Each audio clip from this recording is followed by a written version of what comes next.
What you see in front of you is a true landmark. The year 1948, this 15-foot, 6-inch long moonscape, created by Chesley Bonestell, who helped design the Golden Gate Bridge, by the way, is about to make science fiction history and propel its very young director into a glorious future. George Pal had enlightened the minds of audiences to the world of science fiction with the release of Destination Moon in 1950. Well, in 1955, our paths were soon to cross.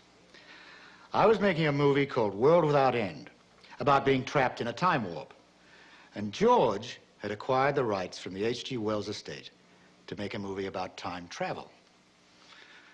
Well, 4 years later, this wonderful little man with a contagious smile would cast me in this now classic motion picture, The Time Machine.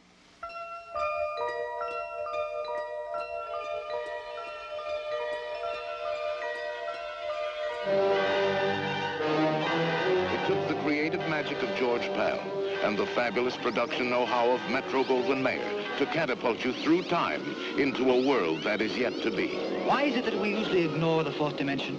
You see, we can move in the other three. As the doctor said, up, down, forwards, backwards, sideways. But when it comes to time, we are prisoners. I honestly think when I worked on the set that I expected something out of Frankenstein. You know, electrodes and wires and things popping and whatnot. And when I saw this wonderful-looking thing that was straight out of the Victorian era, I was ready to really believe that by sitting in this thing, I could indeed travel from 1899, which was the period of the picture when it started, through time. It impressed me so much. I just loved the look of it, and I still do.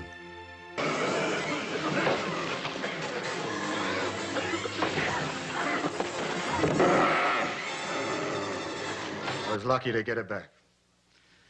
And we have spent many, many, many years together. You know, when we finished filming, we were all filled with a sense of pride and accomplishment. But I felt kind of sad, because I knew the Time Machine and I would go our separate ways. And we did. I went on to make a lot of other movies with a lot of other wonderful directors. But I always wondered about the Time Machine. Well, 32 years have been pretty hard on her. She's had some rough times, and she's had some great times. Let's take a journey back to when she was conceived. Come on. Knowing the story was based at the turn of the century, George only had to use his childhood memories to first envision his machine. His boy